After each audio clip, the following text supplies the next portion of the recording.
Words of Sri Aurobindo from the book The Mother, with letters on the Mother by our Lord, page 28.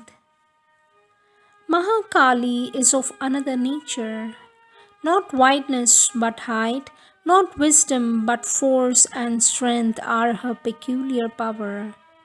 There is in her an overwhelming intensity, a mighty passion of force to achieve, a divine violence rushing to shatter every limit and obstacle. All her divinity leaps out in a splendor of tempestuous action. She is there for swiftness, for the immediately effective process, the rapid and direct stroke, the frontal assault that carries everything before it. Terrible is her face to the Asura, dangerous and ruthless her mood against the haters of the divine. For she is the warrior of the worlds who never shrinks from the battle.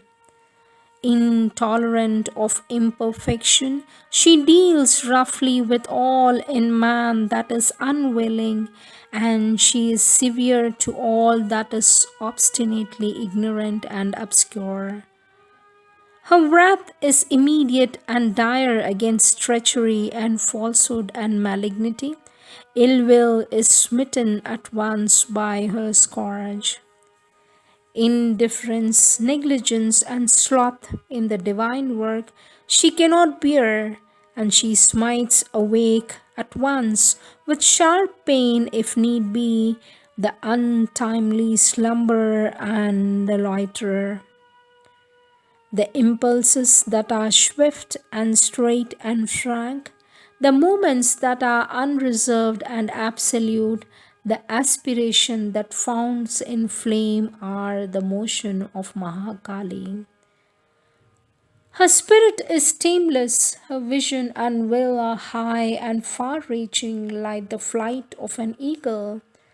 Her feet are rapid on the upward way, and her hands are outstretched to strike and to succor. For she too is the mother, and her love is as intense as her wrath, and she has a deep and passionate kindness.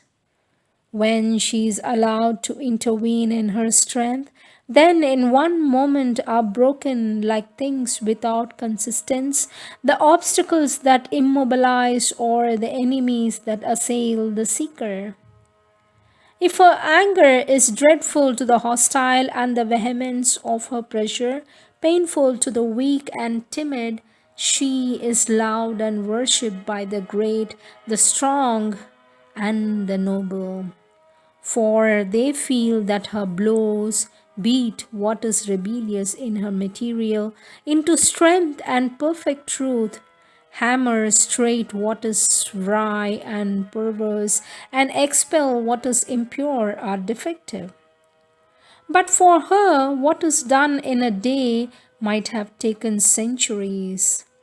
Without her Ananda might be wide and grave or soft and sweet and beautiful, but would lose the flaming joy of its most absolute intensities.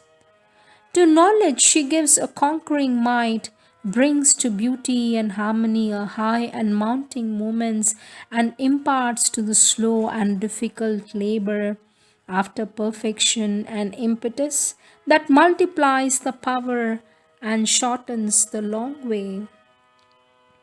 Nothing can satisfy her that falls short of the supreme ecstasies, the highest heights, the noblest aims, the largest vistas.